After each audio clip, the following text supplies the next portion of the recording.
కర్నూలు జిల్లా పిన్నాపురంలో దారుణం జరిగింది. పారాని ఆరకముందే భర్తను హత్య చేసింది నవవధువు. మృతుడు తెలంగాణలోని గద్వాలకు చెందిన ప్రైవేట్ సర్వేయర్ తేజేశ్వర్ గా పోలీసులు గుర్తించగా, జోగులాంబ గద్వాల జిల్లాకు చెందిన 32 ఏళ్ల తేజేశ్వర్ కు కర్నూలుకు చెందిన ఐశ్వర్యతో ఫిబ్రవరి 13న వివాహం నిశ్చయమైంది. కానీ పెళ్లికి కేవలం 5 రోజుల ముందు ఐశ్వర్య అనూహ్యంగా అదృశ్యమైంది. ఆమె కర్నూలులోని ఓ ప్రముఖ బ్యాంక్ ఉద్యోగితో సంబంధం ఉందని అనుమానాలు తలెత్తాయి.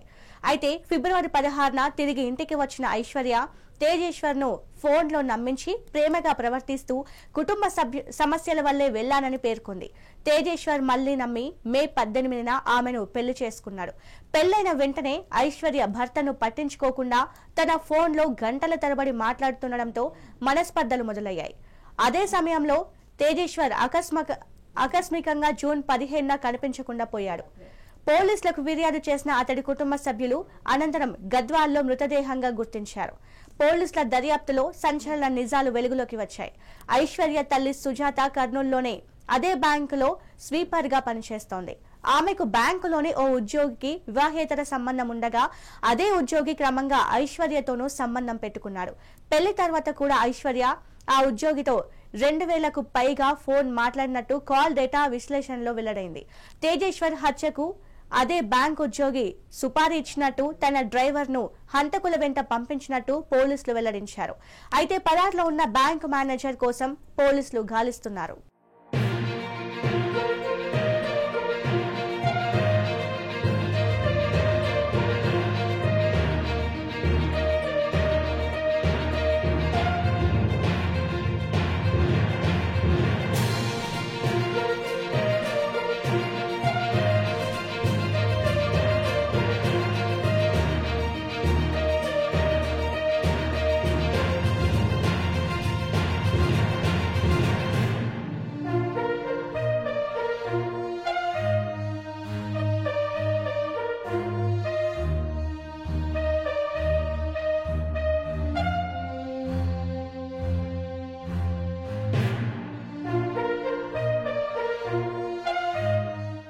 కర్నూలు జిల్లా పిన్నాపురంలో దారుణం జరిగింది.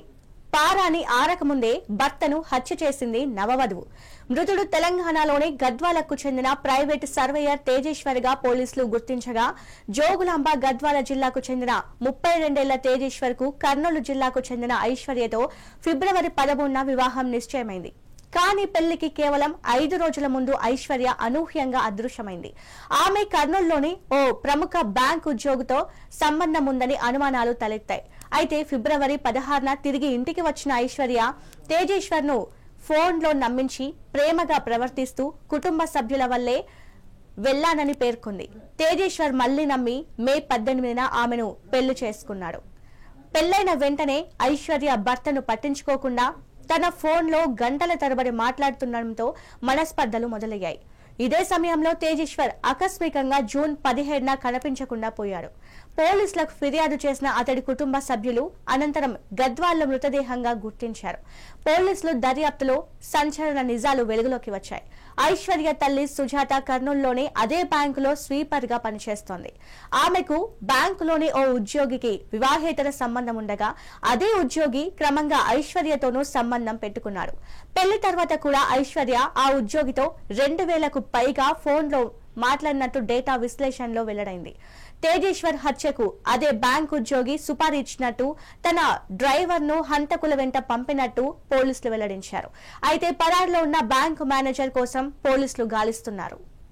ఇక దీనిపై మరింత సమాచారం మా నంద్యాల ప్రతినిధి శ్యామ్ అందిస్తారు. శ్యామ్, చెప్పండి. సింధు, ముఖ్యంగా నంద్యాల జిల్లాలో ఒక కలకలం చెలరేగింది. ముఖ్యంగా పెళ్లికి ముందే అక్రమ సంబంధం పెట్టుకుని పెళ్లైన నెలకే ప్రియుడితో కలిసి భర్తను హతమార్చిన సంఘటన పెద్ద హాట్ టాపిక్ గా మారింది. ముఖ్యంగా తల్లి కూతుళ్ళు ఇద్దరు కూడా అక్రమ సంబంధం పెట్టుకుని ఒక బ్యాంకు ఉద్యోగితో కలిసి ఈ హత్యకు పాల్పడినట్టుగా తెలుస్తుంది. ముఖ్యంగా జోగులాంబ గద్వాల జిల్లాకు చెందిన తేజేశ్వర్ 32 సంవత్సరాలు. అతను ప్రైవేట్ సర్వేయర్ గా పనిచేస్తున్నాడు. అయితే ఈ యొక్క సర్వేయర్ సంబంధించి ఫిబ్రవరి 13న అదే కర్నూలులో ఒక ప్రముఖ బ్యాంకు సంబంధించి ఆ బ్యాంకులో స్వీపర్ గా పనిచేస్తున్న ఒక ఆవిడ కూతురు ఐశ్వర్య అనే ఆమెతో ఆమెకి నిశ్చితార్థము జరిగింది. అయితే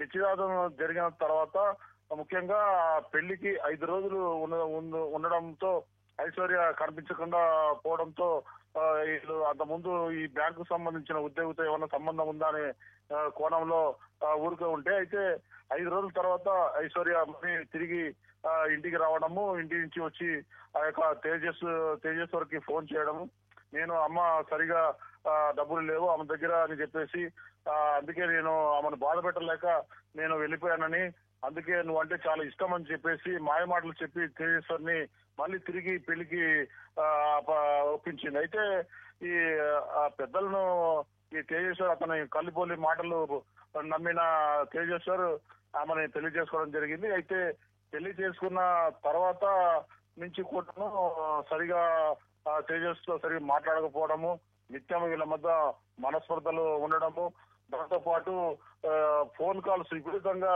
ఎవరితో మాట్లాడుతూ కూడా తేజేశ్వర్ గమనించాడు. అయితే తేజేశ్వర్ని ఎట్లయినా సరే అడ్డు తొలగించుకోవాలి, తేజస్ సంబంధించిన ఆస్తి పాస్తులు ఏమైనా అనుభవించాలని పన్నాగం పడిన ఐశ్వర్య పెద్ద పన్నాగమే చేసింది. అయితే ముఖ్యంగా ఈ తేజస్ని హతమార్చేందుకు కూడాను ఎత్తున ప్రణాళిక సిద్ధించారు. అయితే ఐశ్వర్య తల్లి సుజాత కర్నూలులోని ప్రముఖ బ్యాంకు స్వీపర్ గా పనిచేయడంతో ఆ బ్యాంకు సంబంధించిన ఉద్యోగితో ఆమె వివాహేతర సంబంధం ఉన్న విషయం అందరూ తెలిసింది. అయితే ఆ సంబంధించిన 2000 సార్లు ఫోన్ మాట్లాడుతూ కార్డెడ్లో పోలీసులు సైతం గుర్తించారు. అయితే తేజేశ్వర్ను హత్య చేసేందుకు ఆ బ్యాంకు ఉద్యోగి కొందరికి సుపారీ ఇవ్వడము, అదే కాక డ్రైవరు వారి వెంట పంపినట్లు తెలిసింది. ముందస్తుగా పథకం ప్రకారమే కొంతమంది వ్యక్తులకు అంటే జూన్ 17న తేజస్సును కలిసి తాము 10 ఎకరాల పొలము కొంటున్నామని దాన్ని సర్వే చేయాలని తేజస్సుని మొదలుపెట్టడము, ఆయన్ని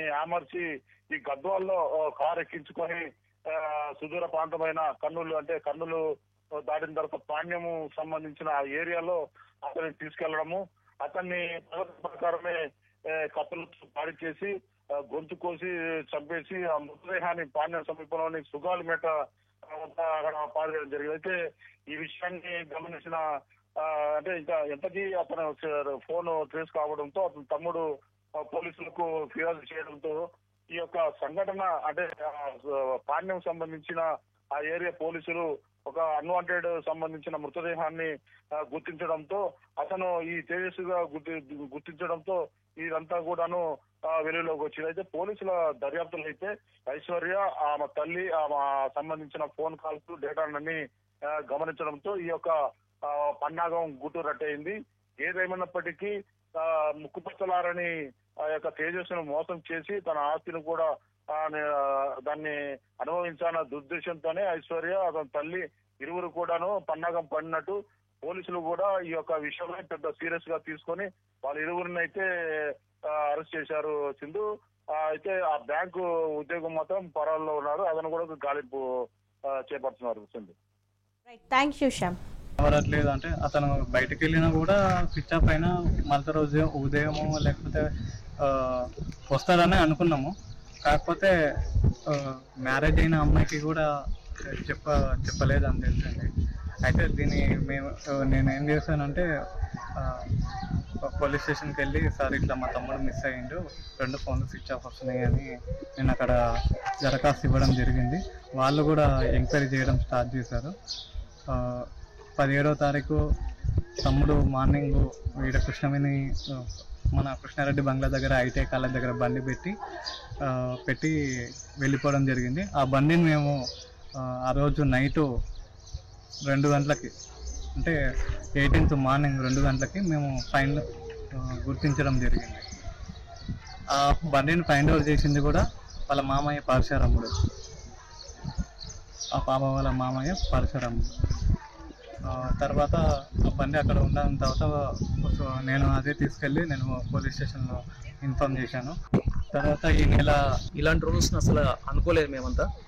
జస్ట్ 1 నెల క్రితమే వాళ్ళిద్దరికి మ్యారేజ్ అయింది. ఇద్దరు ఇష్టపడి పెళ్లి చేసుకున్నారు. అసలు గత 5 రోజుల నుంచి వాడు 17వ తారీఖు రోజు వాడు మిస్ అయిపోయినాడు. పోయి మేమంతా పోలీస్ కంప్లైంట్ ఇచ్చినాం. ఆల్రెడీ ఇచ్చిన రోజు నుంచి మేమంతా అనుమానం వ్యక్తం చేస్తూనే ఉన్నాం అసలు ఈ అమ్మాయి మీదనే. పెళ్లి చేసుకున్న అమ్మాయి మీదనే. ఈ అమ్మాయికి కొన్ని ఇల్లీగల్ అఫేర్స్ ఉన్నాయని మాకు ఈ మధ్య తెలిసింది. దానివల్లనే వాడిని ట్రాప్ చేసి పెళ్లి చేసుకొని దూరంగా తీసుకెళ్ళి చంపేయించిండ్రని మాకు నిన్న రాత్రి డెడ్ బాడీ మాకు 5 గంటలకి మా అన్న ఫోన్ చేసి చెప్పింది, ఇట్లా డెడ్ బాడీ దొరికింది, తేజలాగానే కనిపిస్తున్నాడు అని మాకు చెప్తే మేము చాలా అసలు ఏంది ఇలా జరిగింది, వాని జీవితం ఇలా ముగిస్తా అసలు అనుకోలేదు మేమంతా. కానీ అసలు మీకు పెళ్ళిళ్ళు, ఒకవేళ అమ్మాయిలకు పెళ్ళిళ్ళు ఇష్టం లేకపోతే పెళ్ళిళ్ళు చేసుకోకండి. అనవసరం ఒకరి జీవితాన్ని ఇట్లా ముగించాల్సిన అవసరం లేదు కదా. ఇలాంటి